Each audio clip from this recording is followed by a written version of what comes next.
All right, I think we will go ahead with the class. If you just try to recollect the previous session, we were actually discussing about the features of the Unix operating system. And then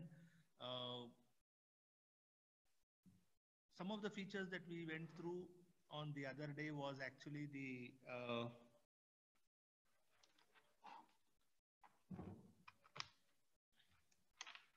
we discussed on multi-user operating system. We also seen how basically Unix acts as a multitasking operating system. And also we have seen some other features like portability. We have seen features like communication.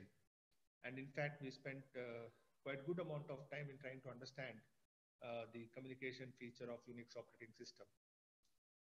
In today's class, the agenda is we'll just have a look at the remaining three features of Unix operating system. That is, the first one is device independent. I just write it on the screen. It is device independent, where basically the Unix operating system treats every device as files. Now that is very, very important from the programmer's point of view, that Unix operating system treats every device as a file. You call it as you basically have a file which is developed by the programmer himself, maybe a C program file or probably a shell programming or awk script or any other file that is developed or any other program that is developed by the programmer, we call it as a file. But apart from this, what exactly you mean by device independent is, as I told you, that every device is treated as a file. For example, your keyboard, which basically acts as an input device, that is also treated as a file. As a matter of fact, your monitor or the screen, which acts as standard output device, that is also treated as a file. So every individual device is treated as a file, right? Even your printer, your scanner, your USB, anything you name it, right? That is treated as a file in Unix operating system. Now, apart from device independent, which basically treats devices as files, one of the other important feature of Unix operating system is what is called as redirection. Redirection. Now, what exactly you mean by this redirection? See, basically, Unix operating system supports quite good number of commands, right? You have quite good number of commands available in Unix operating system, which does the job for you. And the simple syntax of any command in Unix, okay? So I want all of you to make a note of this. Simple syntax of any Unix command. So you have your $prompt, which is basically the prompt that belongs to the programmer, right? If you try to recollect the previous session, I had told that at the outside world, there are two people who work on Unix operating system. One is the system administrator and the other one is a Unix programmer. By default, the prompt of any programmer is $. And you know very well, the prompt of any system administrator is hash. Now, these are the default prompt of these two people who work on Unix operating system. Now, for some time, our discussion will be only with respect to the programmer.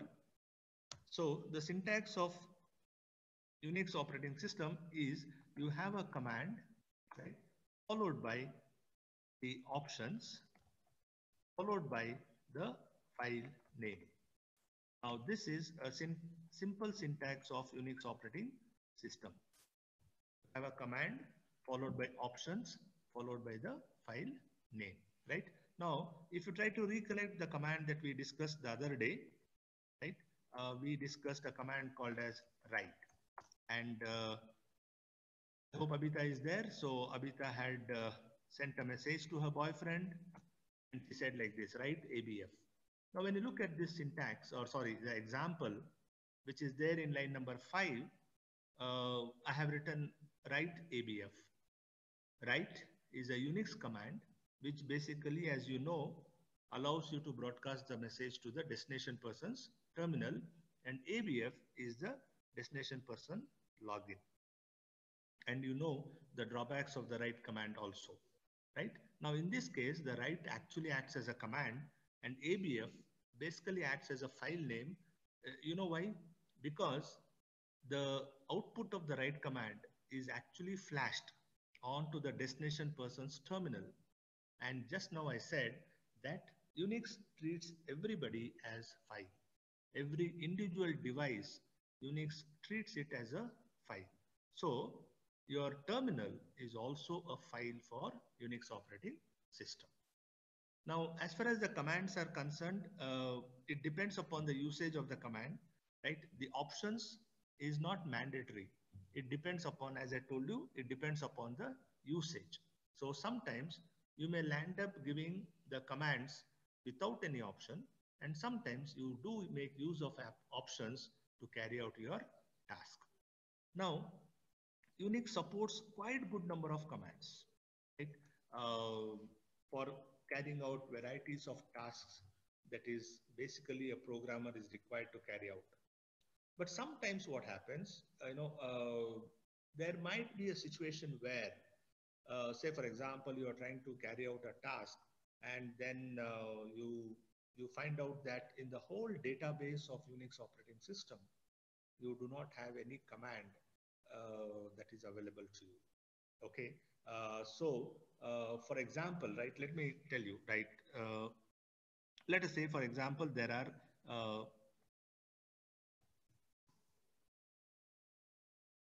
1 billion commands in Unix operating system.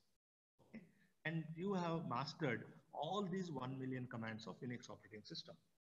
But then a day comes when you are trying to do a particular task, and then as a programmer, you realize that none of these 1 million command that is developed by Ken Thompson, right, is basically in a position to solve your problems, right? So these 1 million commands is what is given to Unix operating system by our great gentleman, Ken Thompson.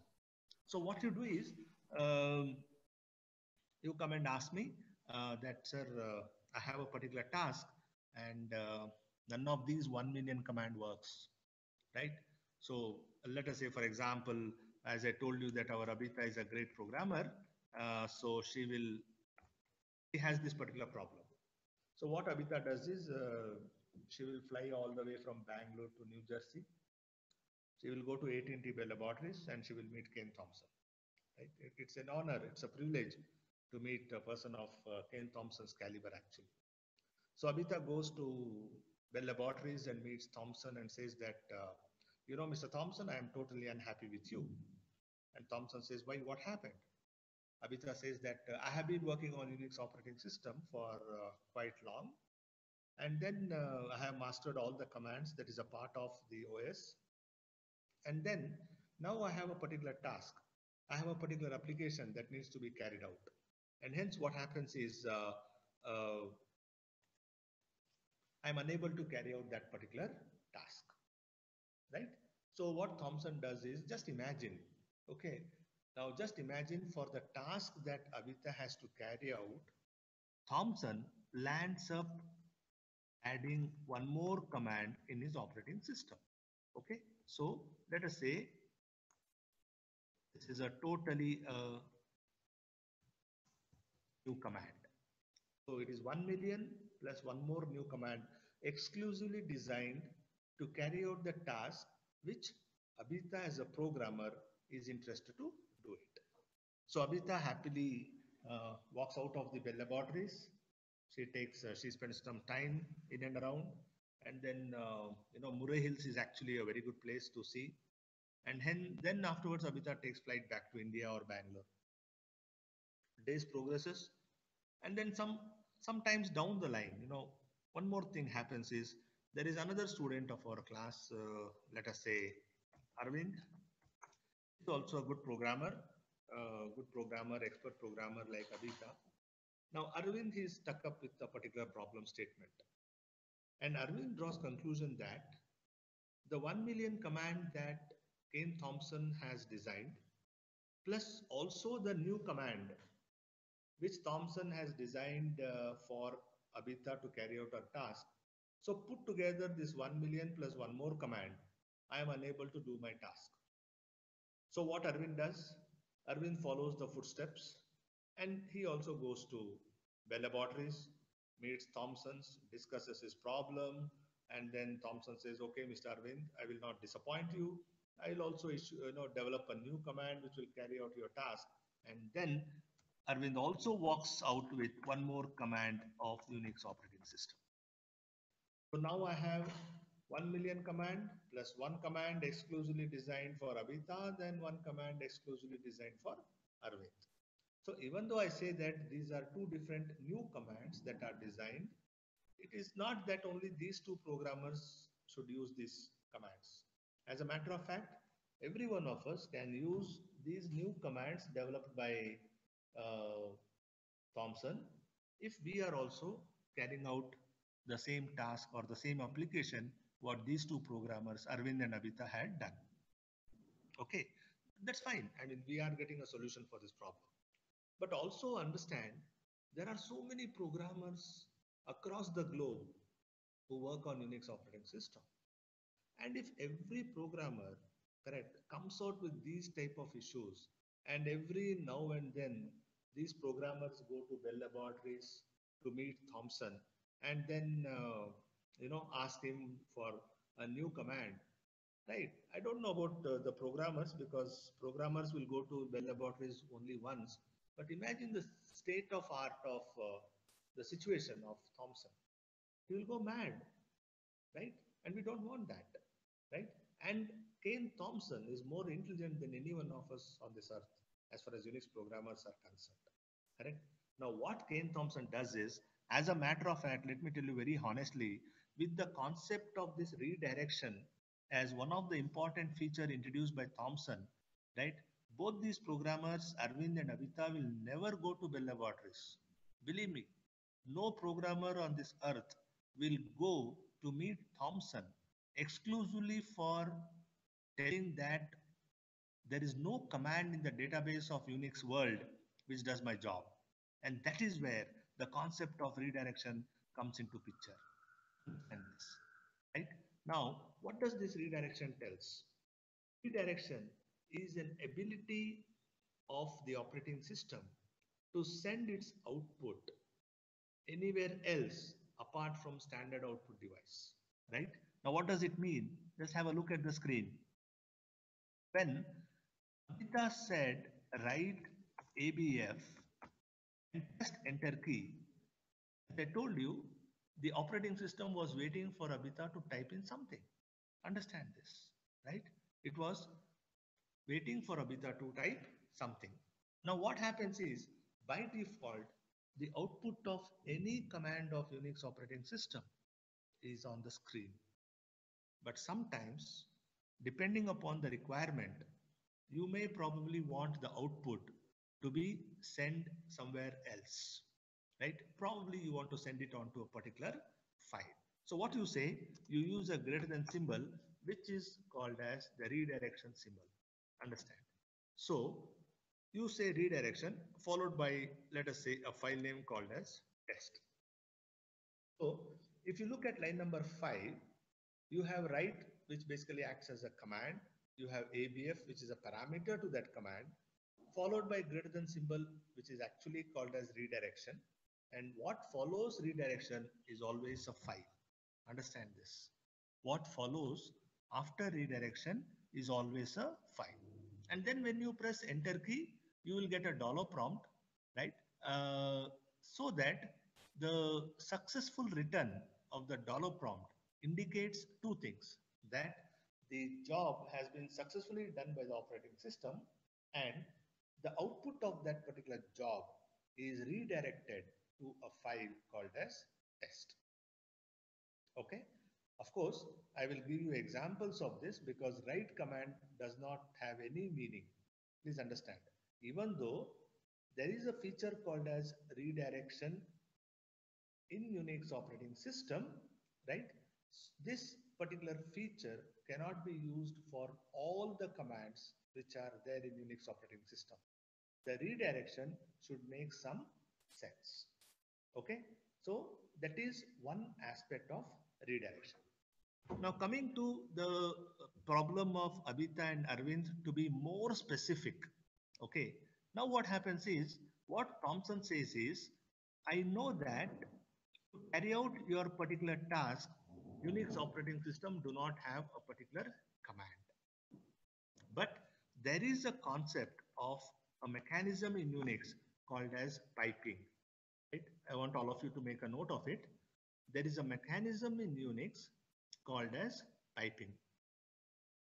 Now, what is piping mechanism in Unix operating system? This is one of the most commonly asked question in interviews, particularly for CS and IS graduates, right? So just make a note of it. Piping mechanism means the output of one command, the output of one command is fed as input to. So this is the meaning of piping mechanism. The output of one command is fed as input to other. This is carried out with the help of a pipeline symbol. This is carried out with the help of a pipeline symbol.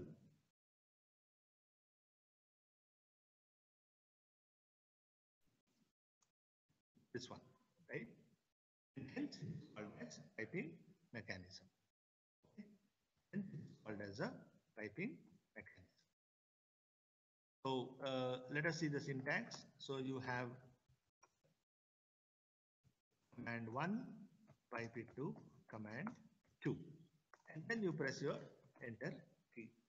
Okay, so this is this whatever you see in line number 10, which I have highlighted, it is called as pipeline symbol. So what basically happens is the output of command 1, correct? Now because you have not pressed enter key after command 1 and there is a presence of pipeline symbol, what OS does is the output of command 1 is fed as input to command 2. I repeat, the output of command 1 is fed as input to command 2, and then since you have pressed the enter key after command 2, correct, whatever you get on the screen, the next line is actually the output of what you wanted.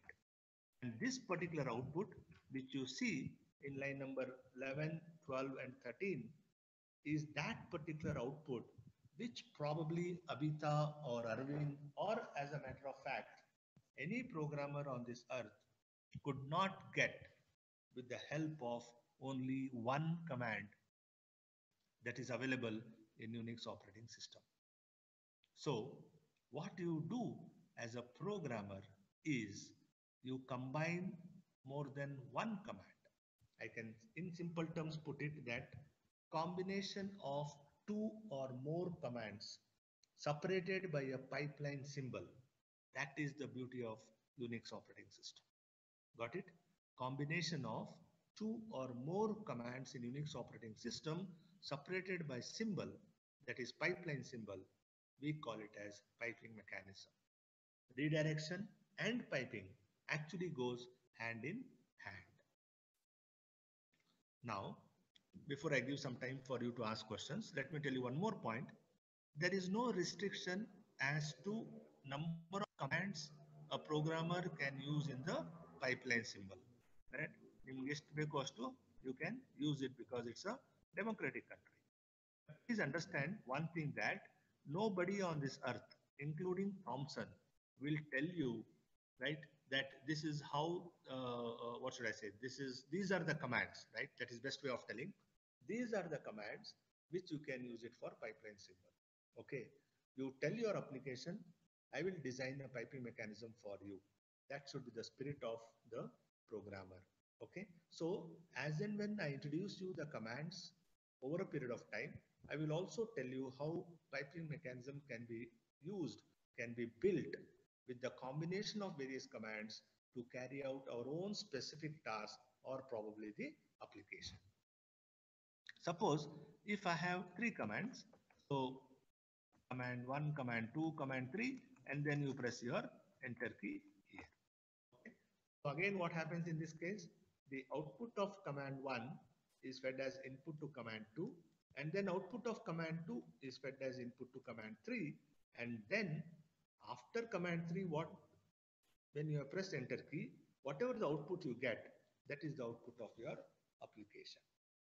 Okay. So before we venture into the last security of Unix operating system, if you have any doubts, please put it in the chat box.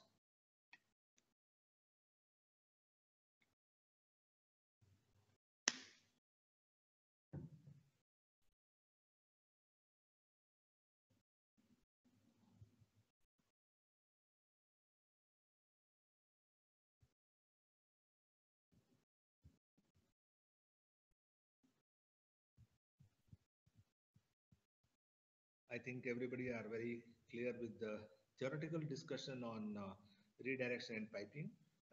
See, the fact is, I have introduced you only 2-3 commands, maybe write, who, and then mail.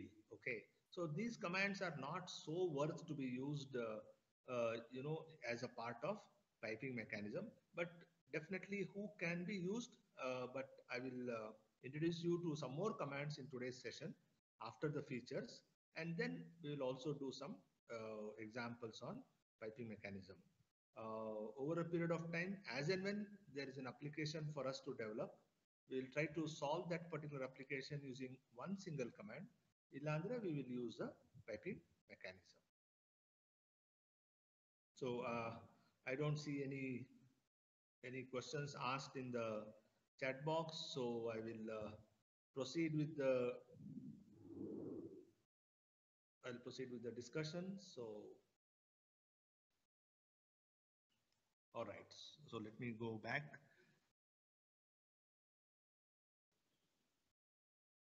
Okay. The next feature of Unix operating system is utilities.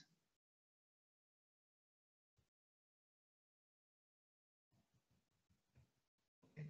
Now, this particular feature, basically allows the programmer to build your own scripts.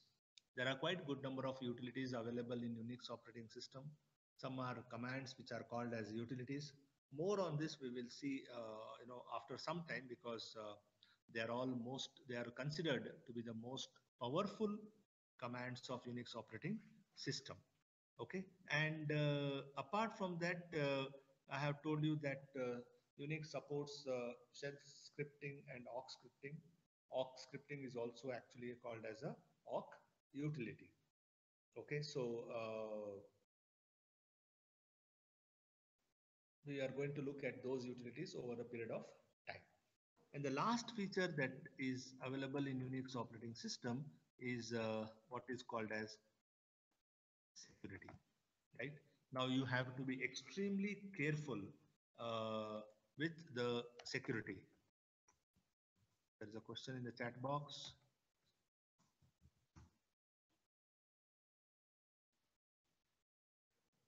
Okay, fine. So the last feature of Unix operating system is what is called as security.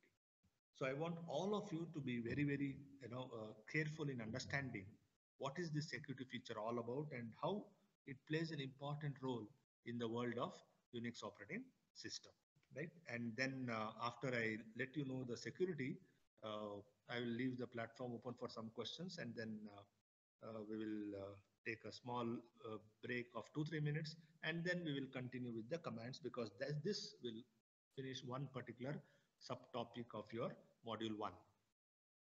So as I told you that there are two people who work on Unix operating system. One is your system admin, and the other one is a programmer, right? Now, every programmer should have his or her account in the Unix operating system. Now, this particular account is created by the system administrator. So what system administrator does is he basically logs into most delicate area of Unix operating system that is called as root.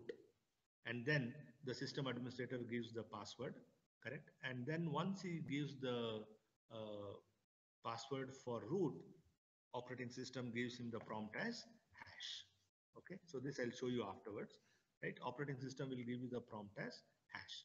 Now here the administrator will go and create a new user, create a account for the programmer. And once the account is created for the programmer, right, uh, the programmer can log in and give the password and continue his work or his particular application. Now, what happens is, now this is the fundamental difference between the Unix and the internet actually, what we call it as global wide area network. As I keep telling that everything in internet is actually stolen from the world of Unix, right? Now with fundamental differences that Unix was considered to be a black and white operating system before GUI came into picture. And then GUI is one of the important feature of your internet world. So uh, what happens is in the world of internet, right? Now all of you have your account, right? You have your email ID. It doesn't matter what email ID you have. But let us say for our discussion, you have Gmail account. Now you know that it is you who are responsible to create your Gmail ID. Nobody in this world helped you to create your Gmail ID. But this is not the situation with Unix world. In the world of Unix, if your account has to be created, it has to be created by system administrator only. Nobody else can create your account. Now, when system administrator creates your account, he will give your login name, whatever you want it. Let us say, for example, uh, when Abhita and Arvind approached me for creating an account, I logged into root and I gave the password, and then I got a hash prompt. In that hash prompt, I created an account for both Abhita and Arvind. Now, when I created their account, I gave the login name for Abhita as Abhita, and for Arvind, I gave the login name as Arvind. And apart from giving this login name, I have also given the password for them, right? Any password. Let us say the password for Abhita is ABCD and the password for Arvind is also ABCD. Okay. So this is the login name and that is the password. Now what happens? I will also give an option that the user or the programmer can change the password during the first login attempt. I repeat, the programmer can change the password during the first login attempt. Okay. Otherwise, what happens? There's no point in discussing security, because when I created the account for these two programmers, please understand there are two people on this earth who are aware of the password of Abhita and Arvind. One is Abhita herself, and second one is me, who is a system administrator. On the other hand, Arvind login password is known by two people, Arvind himself as a programmer and me as a system administrator. Okay, so we give an option for the programmer to change the password when you are logging for the first time. Okay, so what happens is Amita goes and she logs in. She logs in as I'm just giving you a glimpse of what happens. She logs in as Abhita, and then Unix will ask for a password, and then she will type the password as ABCD, which is actually not seen. Okay, it is not seen or it is not visible. Okay, so I just give for our understanding. She gives the password as ABCD, which is actually not visible on the screen, correct? But if you look at your Gmail account, you will get the password as star star star. Again, it is not visible. But Unix do not even give you star star star. Okay. So now what happens is after she gives successful password, she will get a dollar prompt. Okay? She will get a dollar prompt. Now this particular dollar prompt actually belongs to Abita. Got the point? This particular dollar prompt actually belongs to Abita. Right? Now what Abita should do is, since she knows that her password ABCD is known even by the administrator, after her first login, what she will say is, she will issue a command in Unix operating system called as PASSWD, which stands for password. Okay, she will issue the command called as PASSWD, which stands for password, and then she presses enter key. It will ask for old password. Okay, so don't worry exactly what it asks for, but it asks for old password. So she will say ABCD again, which is not visible. Then Unix will ask for new password. Right? Let us say she types as what should I say? A1B2. Okay, and then Unix will again ask you for retype the new password. Okay, and again you say A1B2, and then when you press enter key, operating system will give you dollar prompt. Okay, so look at the procedure of changing the password right from line number 14 to 16. Okay, and then once she enters the, retypes the new password correctly, OS will give you dollar prompt, and understand that the new password will be applicable only after you log out. Correct? She is currently working with the same old password called as ABCD, and then after logging with password ABCD, she has requested operating system to change the password, and now her password is A1B2. Correct? Now what Abita does is, she will log out from the Unix operating system. How do you log out? You log out by pressing Control D. Okay, and once you press Control D, you log out actually, right? And in a typical client server architecture, what happens is you get line number 10 actually. You get this line number 10 without anything. Okay. Now what Abita should do is, she can again log in by giving login as Abita, and this time she cannot give the password as ABCD because it is already changed. And then what is the password she is going to give? She is going to give the password as A1B2. Understand? She will give the password as A1B2, and then she will press enter key. She will get her dollar prompt. Okay. Now, after changing the password, I don't think these programmers will go to system administrator and tell him, sir, I have changed my password, and my password is now no more ABCD, and my new password is A1B2. Now just imagine if Abita or Arvind or any other programmer who goes to the administrator and they will tell the administrator like this, then where is the need of security? And more than that, I will ask you, why did you first of all change the password if you wanted to leak it out to the outside world? Please understand, correct? So as a programmer, you will not go uh, to administrator and tell the new password. Okay, so this is the first level of security that Unix provides. Please understand. Okay, so basically Unix provides three levels of security, out of which the first one is login and password. I'm sorry, the first one is login and password. The second one is file permissions, and the third one is file encryption. Okay. So these are the three types of security levels that Unix provides. Okay. Now it is extremely important that you as a programmer, please do not afford to forget your password.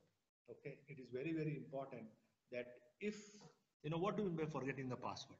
Right. Now what happens is, Abita logs in like this, and then it will ask for a password, and Abita says that Abita is unable to remember her password. We'll try all combinations, and then any combination she tries, our Unix is very intelligent. Unix will say beautiful message, beautiful love letter. It will say, login incorrect. So if as a programmer, you will end up giving a different password, correct? Unix will give you error message called as login incorrect. But even though I say that do not forget the password, but we are all human beings. It is quite possible that sometimes for various reasons or situations or circumstances, whatever it is, right? We tend to forget our password. Maybe we do not do intentionally, but definitely sometimes we forget the password, right? Unless you extensively work on Unix operating system, correct? See, I don't think if you are daily working on Unix operating system, you will never forget your password. But then yes, chances are there.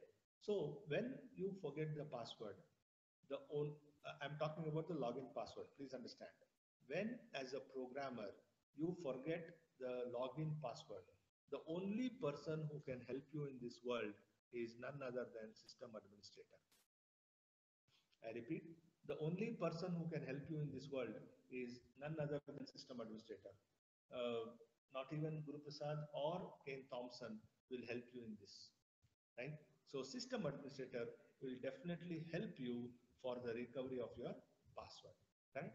How he does and what answer he is going to give you when you approach him, I will tell you over a period of time, because as of now, you will definitely have this doubt that when Abhita has changed her password from ABCD, which administrator was aware, she changed her password to A1, B2, which she did not go and tell administrator. Then how come administrator can solve her problem? Correct? Right? It's actually a valid point, but just have some patience. I will tell you after some time how administrator will help the programmer in recovering the password. Okay, as I told you that I am thinking of taking a system administration class for 2 hours or so, just to give you a basic flavor of what system administration is all about in the world of Unix or Linux. Right? At that time, I will tell you how these type of problems are solved by the system administrator. So that is the first level of security, what is called as login and password. The second level of security is what is called as file permissions. And the third level of security is called as file encryption. Of course, file encryption do not have much significance as according to me, because if you are an intelligent C programmer, you can always write a C program to decrypt a file. But more than that, what is important for programmers, or from the programmer point of view, as far as security is concerned, is the second level of security, which is called as file permissions, right? This is called as file permissions. Now, please understand, I'll just give you a overview of it. And then once I introduce you the commands, I will come back to this security level of file permissions and tell you how this particular level is the most dangerous level in the world of UX. Okay. For time being, just understand this, that I am also one of the programmer in your class, right? You remember the other day when we were discussing about the write command, you all people were busy doing the programs, and I was trying to find out how I should kill my time of 1 hour, correct? So what I did, you remember, right? I was using the write command and I was telling, write Abhita, how are you? Write Arvind, what are you doing? Write Akash, write Aditya, write Satyam.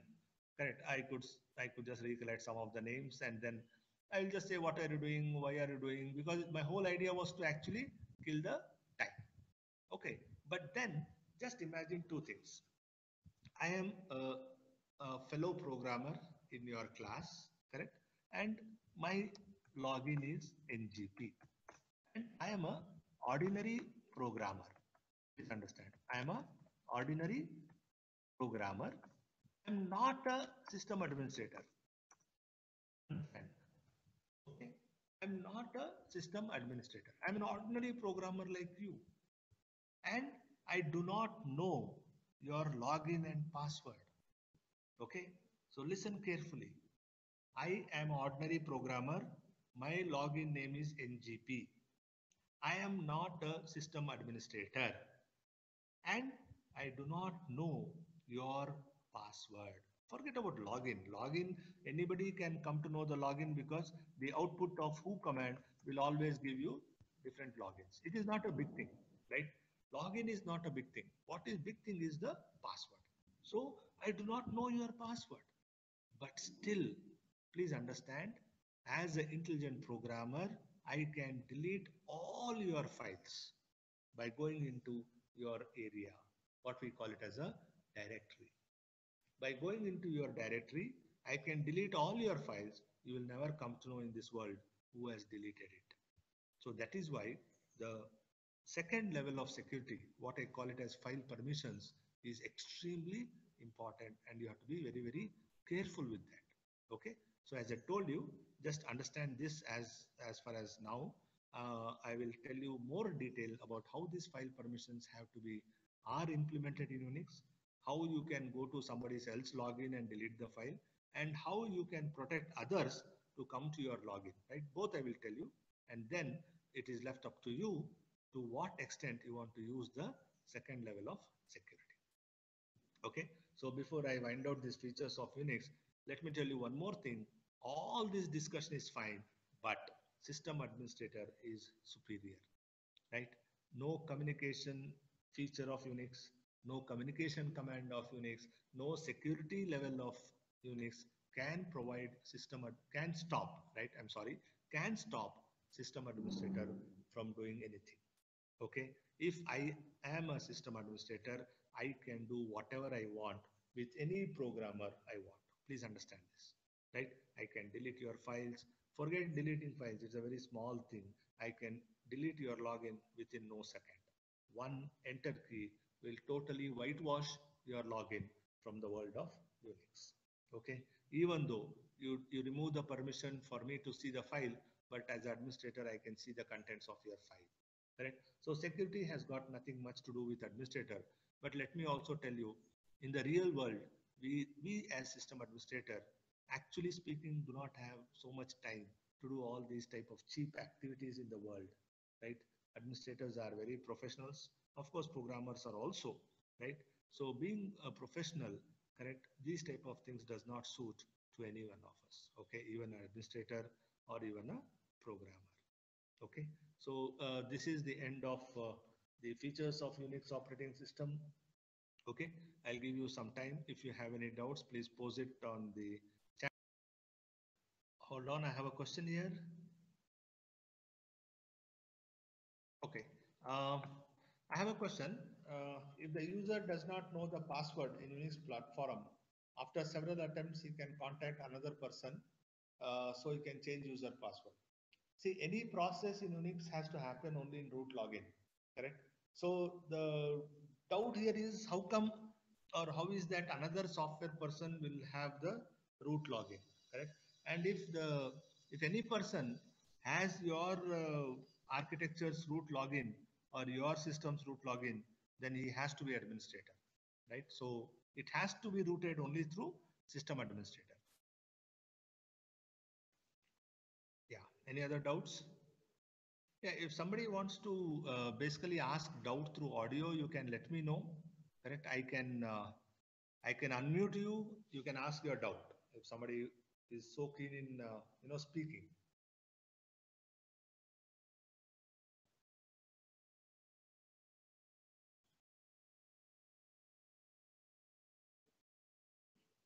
All right. Okay. Fine.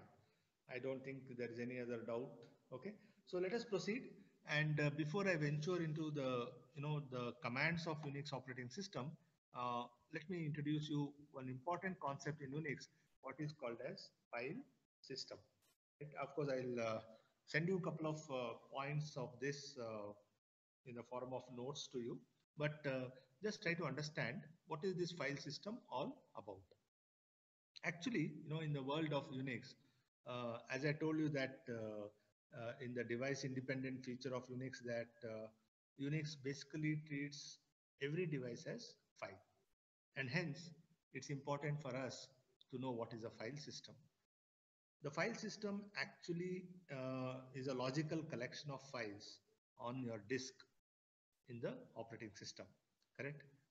Basically, I can say it's a logical collection of files on a partition or a disk, where a partition is a container for information which can span your entire hard drive. Okay, and as I told you that everything in Unix is considered as a file, and even it includes your physical devices such as keyboard, monitor, USB devices, what else? Floppy drives. Of course, we don't use nowadays. DVD-ROMs and all those things. Okay, but when you look at the directory structure of Unix, okay, when you look at the directory structure of Unix, okay, let me go to the editor.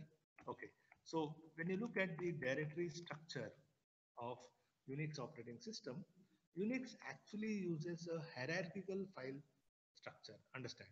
Now, what do you mean by this hierarchical file structure? Means it just looks like an upside down tree.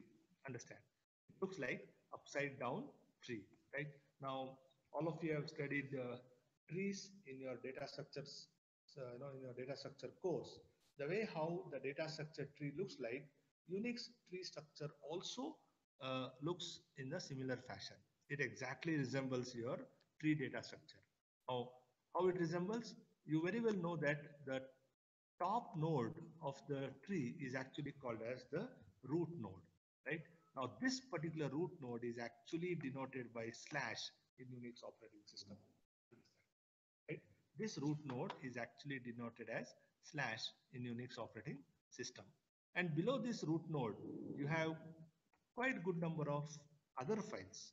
We call it as, some of them I'll just write it, bin file, and then you have something called as device file, you have something called as etc file, and you have something called as USR, and so many files are there. Okay.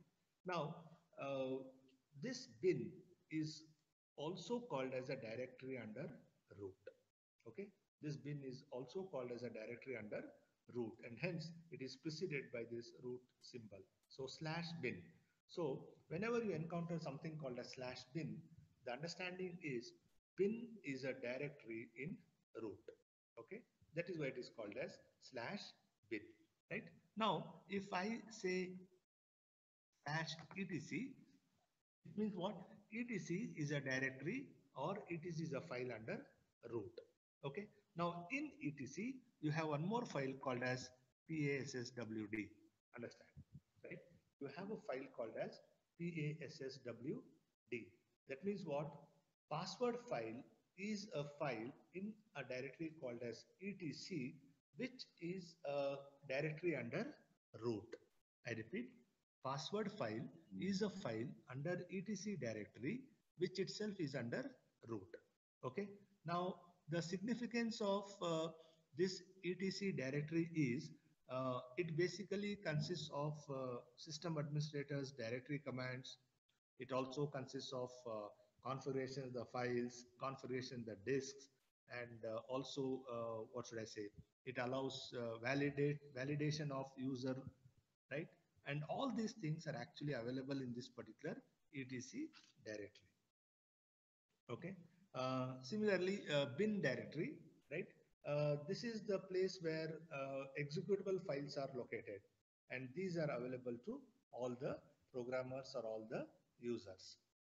Let us take one more, that is dev, correct? It is actually a device file, right? It is basically called as a device drivers, right? All the devices such as keyboard, monitor, physical devices, they are all stored in this slash dev directory. Okay. Now, for your understanding, I'll just show you this etc password file. Right? So vi slash etc slash password. Vi is actually a command which will invoke your vi editor of Unix operating system, right? We will see how to work on this editor afterwards. Now see, this is what it is, correct? So this is your password file, right? And these are all your login names, correct? And the password file, of course, I'll tell you more details on this in the administration class. You look at the first line. The first line is uh, actually belonging to system administrator. Okay. Now, what is the significance of this? The first field, root, is actually a login name, and the second field, which is denoted as X, that is the password. Okay. Now, I'm just showing you this. Doesn't mean that I'm violating the security feature of Unix. X is the encrypted version of the actual password stored by Unix operating system in the second field of /etc/password file. Understand? Okay. So X is the encrypted version of the actual password, okay, stored in /etc/password file of the root login. Okay, so that is the significance of this. More on this I'll tell you in administrators class, right? So this is, of course, you have quite good number of directories available in Unix file system. But couple of points that you have to keep in mind is that the root directory is at the topmost level of any directory structure in the world of Unix. Okay, and each of these directories or so-called files is identified by its name, the directory in which it resides. That's what we have seen in /etc/password, the directory in which it resides, and a unique identifier. We call it as inode of these directories. Okay, so whenever a directory is created, the inode number is given by the operating system. For example, for the root directory, you have the inode number as 2, and basically the inode numbers 0 and 1 are not used in the world of Unix operating system.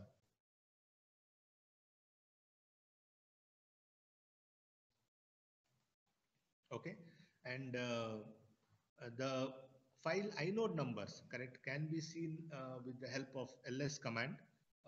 You just make use of an option of ls command to get the file inode numbers. Okay, so this is a brief introduction to all of you about the file system, correct. But apart from that, there is something called as commands of Unix operating system, right? Now, broadly speaking, there are two types of commands in Unix operating system. One is called as internal commands, and second one is called as external commands, right? Now, let us understand the fundamental definition of these, in the sense which commands in Unix world is called as internal and which command in Unix world is called as external. For example, internal commands are those commands which are built into the shell, correct? For the shell, these built-in commands, the execution speed is very, very high, correct? And also, whenever you use this internal command, process is not created, just the job gets done. On the other hand, the external command are not built inside the shell, meaning they are executable, or I can say these are executables which are present in a separate file, right? So that is the fundamental difference between an internal command and an external command. Okay, but the question is, how do we come to know which command is internal or external command? Okay, so simple way of identifying whether a command is internal or external, correct? Let me just give an example. You issue a command called as type. Now, type is a command in Unix operating system which will tell you whether the command that is followed after this type is a internal or external. Okay, so there is a command in Unix called as change directory, which is denoted by cd. I will give you the syntax and explanation of this after some time. Type cd and then you press enter key. Now, why we are doing this is we want to know whether the command cd is internal or external, right? So we get the output like this. CD is a shell built-in. So we draw conclusion that CD is a internal command. Similarly, let us say this is the first command which I'm going to teach you now after a couple of minutes, cat command. So I say type cat and I get the output as cat is /bin/cat. So this says that cat is a external command. Okay. Now, one of the common question that is asked in interviews is what is the big difference between these two commands, correct? And the big difference in internal and external command is the performance. Please understand. As a Unix programmer, you should know these things. It is the performance which matters, which draws a thin line between what is called as internal command and what is called as external command, correct?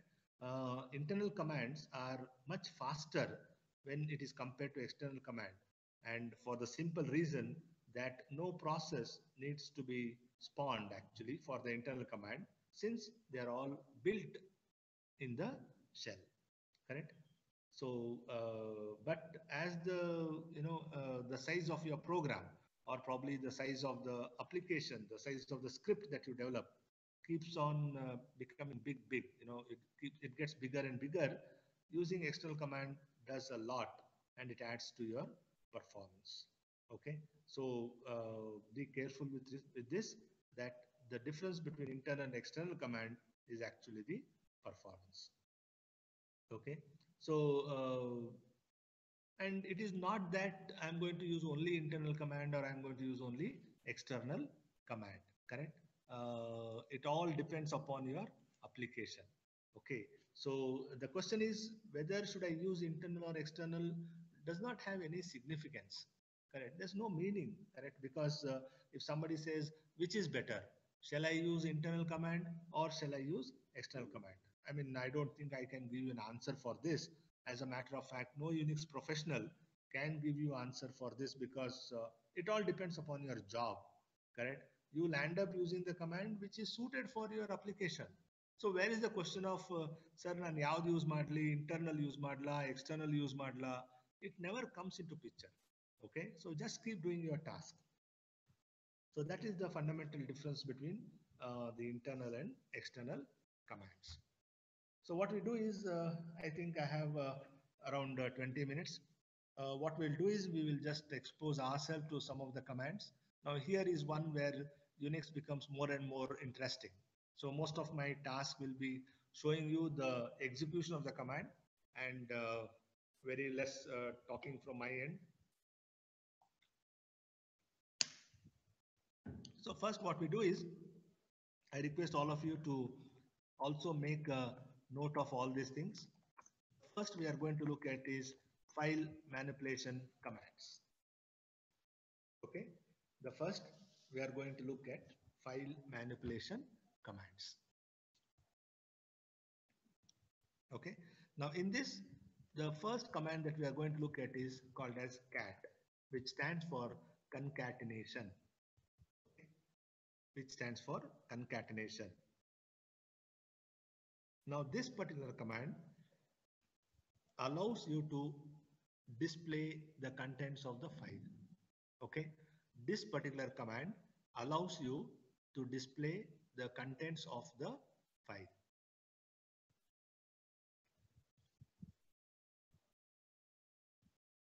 Okay, now the syntax is cat followed by file name.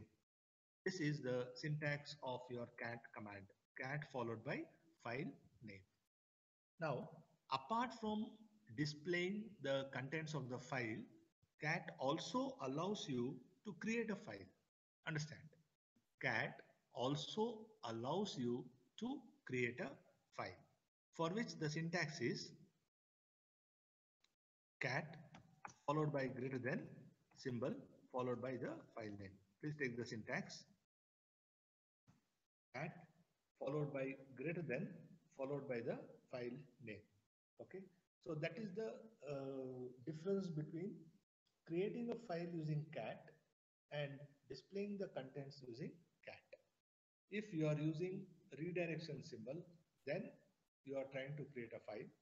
If you are not using a redirection symbol, then the file assumption is file already exists and it will display the contents of the file. Okay, so let us try to understand this with an example. What I'll do is I'll create a file called as test. Okay. Now, one thing you have to understand that when I'm trying to create a file called as test, I'm assuming that file is not existing. Okay. Now, what happens if the file is already existing? If the file is already existing, then the existing contents are overwritten. The file is totally overwritten. Please understand this. Correct? Now, why this happens? Now, this is a common question asked in Unix interviews. Correct? When the file is existing, then why it gets overwritten? This is because, correct, as I told you in the introduction class, that Unix operating system was written in C language, correct? And then when you issue a command called as cat greater than test, fwrite function of Unix operating system, okay? The let me show you in editor directly. So this is what you are doing, correct? Cat greater than test. Now, when you do so, what happens internally is, correct, fopen function of Unix operating system is invoked. And if you are well versed with file handling in the world of C programming language, fopen basically takes two parameters. The first parameter is the file name, and the second parameter is the mode in which you are opening a file. Okay, fopen takes two parameters. The first one is the file name, and the second one is the mode in which you are opening the file. So in case of what we have given in line number 1, that is cat greater than test, what happens is fopen followed by, this is the file name, test, followed by the mode, and that is W. So the file test is opened in the right mode. Please understand. The file test is opened in the right mode. And whenever you open the file in the right mode, the position of the file pointer will be always at the beginning of the file.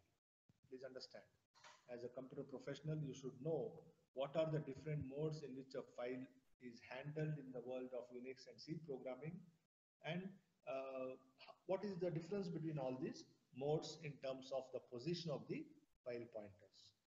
So I repeat, whenever you open a file in the right mode, the position of the file pointer will be always at the beginning of the file. And when it's at the beginning of the file, if at all the file is already existing, the contents is lost. Okay, and please understand, you may not get any warning messages if you are trying to do these type of things. Hence, it is extremely important for you as a programmer to ensure that you open a file, correct, which is not existing. So take precautionary measurements in terms of trying to open a file.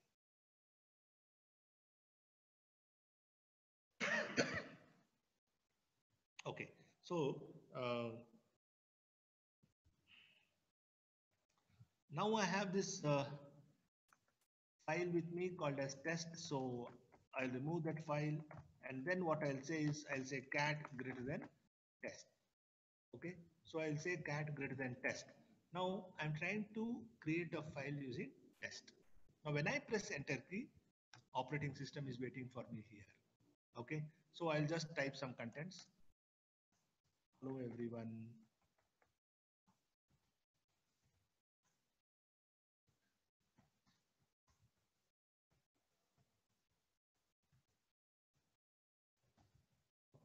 So these are the 3 lines that I have typed, and then I have to terminate this, contents of the file. I just press Control D. The moment I press Control D, I'll get my dollar prompt. Okay, so this is how I create my file using test. Okay, now let me see the contents of this file using the cat command. Correct? As I told you that cat basically displays the contents of the file. So I will issue the same command, but I will not give the redirection symbol because you know the purpose of redirection. Now the moment I press enter key, your operating system will display the contents of the file called as test. Check it out, correct? The contents are the same. So this is how basically cat is used, the utility which is used to display the contents of the file. Okay. Now, suppose if you have two files and you want to display the contents, then you just say cat test followed by test1. So both these files, correct, test and test1 can be separated using a blank space, and then you press enter key. Now once you press enter key, what happens is it will display the contents of file test first and then followed by the contents of file test1, correct. Now because test1 is not existing, it just gives an error message called as test1, no such file or directory. You can also test it like this. You just say cat test1, it will say no such file or directory. So this is how cat helps you to display the contents of multiple files in Unix operating system. Okay. Now, since we do not have test1, we can also create a file called as cat greater than test1. We can do it. But then what I will do is I will use the cat command to copy the contents of test to test1. Okay. So when I say cat test greater than test1, now this greater than is called as redirection symbol. That's what we have seen in the beginning of today's session, that redirection is also one of the important feature of Unix operating system. So what redirection does, instead of giving the output on the standard output device, it will throw the output onto a particular file, and hence whatever is given after redirection, that is test1, basically acts as a file. And hence by issuing this command, I am telling operating system to redirect the contents of file test to a new file called as test1. Since I am redirecting it, the moment I press enter key, I will get a $prompt. Watch out carefully. The moment I press enter key, I will get a $prompt, right? That means now I have two files called as test and test1, right? Now let me see the contents of that. Both should be same because of this redirection, correct? So I will clear the screen and then I will say cat test to see the output of test, and then I will say test1. At test1, and you will see the output of test1 is exactly similar to test.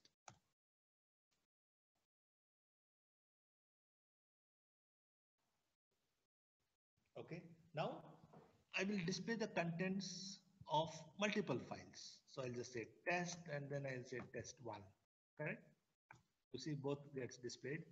The first three lines, okay, now this is the beauty of Unix. The first three lines belongs to test, and then these three lines belongs to test1. Okay, so this is how you can display the contents of multiple files on Unix operating system, correct? So that is what is called as redirection. Single greater than is called as redirection. Now let us say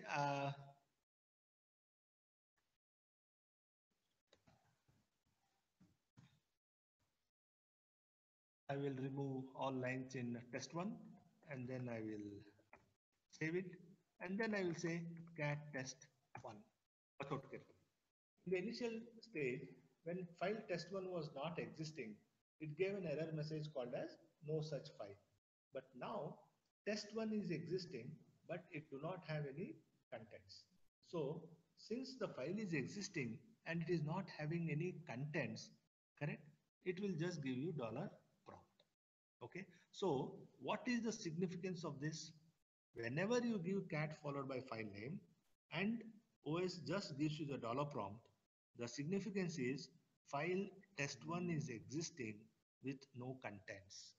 Okay, file test1 is existing with no contents. Okay, now let me see, I want to have contents of test1 and I will say cat greater than test1. I say this is file test1, and I say control D, and then I will say cat test1, correct? So now I will say cat test1. It says this is file test1. Now let me see the contents of cat test and test1. Okay, I'm sorry, cat test and test1. Okay. So you know now these three lines are for file test and this is for file test1. Okay. Now I want to add some lines to file test1. So I'll just say cat test1. I want to add some lines to this particular file test1. Okay. Now you know that if I say cat greater than test1, the file will be overwritten. I don't want. I don't want the files to be overwritten. I want this particular line to be already there. I don't want to touch this line. But redirection will not solve my purpose. So what I do is I will use two greater than symbol, which stands for append. Kindly make a note of it. Single greater than stands for redirection. Two greater than or double greater than stands for append. Okay, two greater than stands for append, right? And then what I do is I will press enter key and I will type something. This is second line of test1. I'll say this is third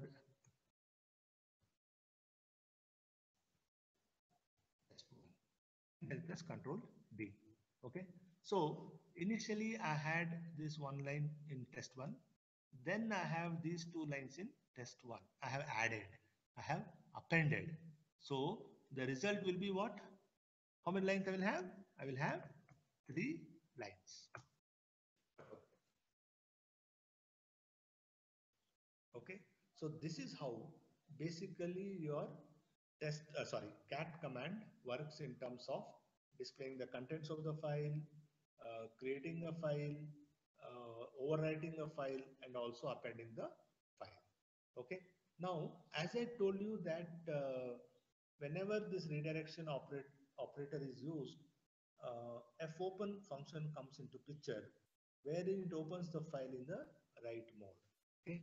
Similarly, whenever you use two greater than symbol, again this fopen function comes into picture, but this time with a small change, and the change is in the second parameter, that is append.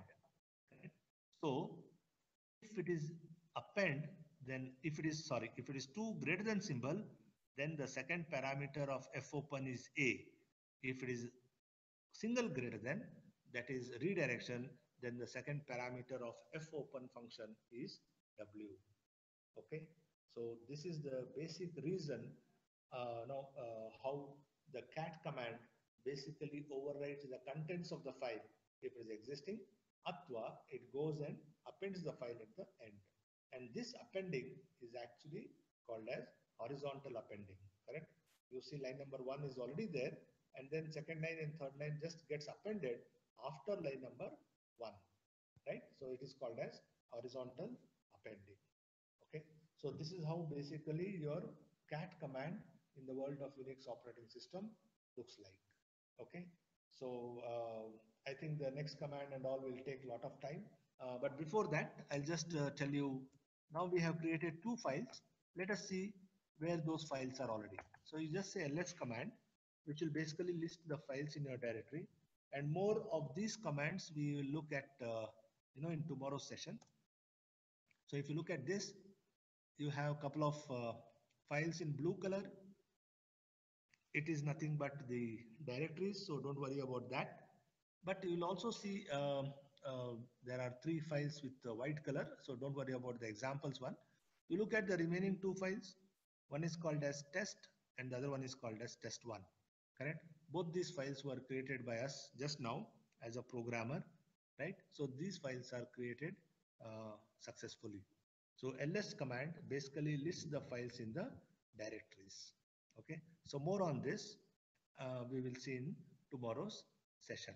Okay, so I'll just leave the platform open for 2-3 minutes. If you have any doubt, either raise your hand or you can ask the question in the chat box. Otherwise, that's all from my end as far as today's session is concerned.